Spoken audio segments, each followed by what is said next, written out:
आप सभी के दिमाग में ये एक क्यूरियोसिटी तो जरूर होगी कि ट्रेन को जो चलाने वाली मोटर है वह कैसी होती है, कितनी बड़ी होती है तथा इसकी ट्रैक्शन पावर कितनी होती है।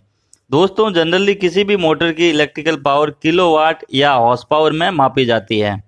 आपने अपने घर में भी पानी खींचने वाली मोटर देखी होगी जो सामान्यतया आधा एचपी, 1 एचपी या 1.5 एचपी तक की होती है। इस तरह आटा पीसने की जो चक्की रहती है उसमें भी मोटर लगी रहती हैं। इंडस्ट्रीज में भी जो मोटर लगी रहती हैं, ये सब मोटरें 5 एचपी तक की होती हैं। बोरवेल में 300 फीट की गहराई से पानी निकालने वाली मोटर भी 20 से 40 एचपी तक की होती हैं। तो आप जरा सोचिए, रेलवे में यूज होने वाली मोटर कितने एचपी तक की हो सकती हैं। तो चलिए सबसे पहले आपको दिखाते हैं रेलवे में यूज होने वाली मोटर।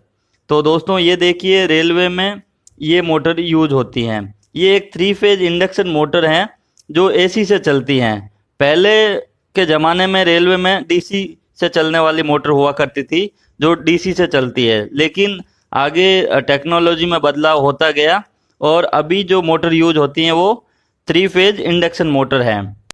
इसके इनपुट में 0 से 950 वोल्टेज की वेरिएबल वोल्टेज वेरिएबल फ्रीक्वेंसी की 3 फेज एसी सप्लाई दी जाती हैं।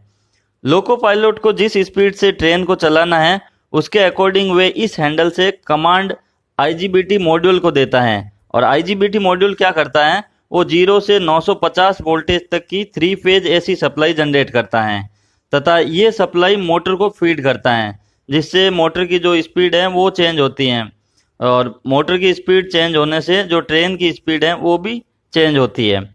तो इस मोटर के जो सिरे पर एक पिनियन लगा रहता है, तो देखिए ये एक पिनियन लगा है इसके सिरे पर। ये पिनियन एक्सल में भी एक बुल गियर लगा रहता है। इन दोनों का आपस में मैकेनिकली कांटेक्ट रहता है।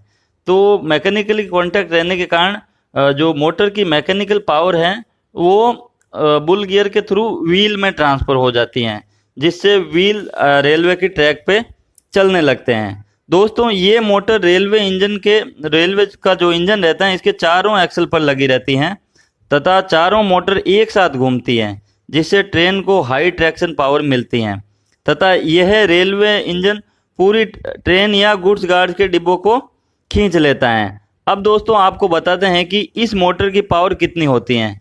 तो दोस्तों, वीडियो में आप जिस मोटर को देख रहे हैं ये 250 किलोवाट की मोटर है, मतलब 250 किलोवाट की मोटर है। यदि मैं इसको एचपी में कन्वर्ट करता हूं तो 1 एचपी में आपको पता है 746 वाट होते हैं। तो 250 किलोवाट की है मोटर है, तो ये कुछ करीब आएगा 335 एचपी, यानी कि ये 335 एचपी की मोटर है। तो आप जरा सोचो 335 एचपी की मोटर कितनी पावरफुल होगी। दोस्तों, WAP7 एक लोकोमोटिव है, ये आपने देखा होगा, जो पैसेंजर सर्विस के लिए यूज होता है।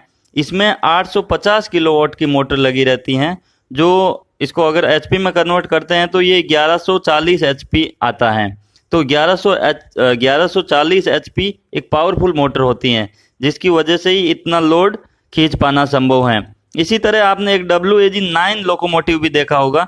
WAG9 लोकोमोटिव गुड सर्विस के लिए यूज होता है। इसमें भी 1200 एचपी तक की मोटर लगी रहती हैं जो गुड्स लोड को खींचती है। तो दोस्तों, आपको ट्रेन में यूज होने वाली मोटर के बारे में थोड़ी बहुत इन्फॉर्मेशन प्राप्त हुई होगी।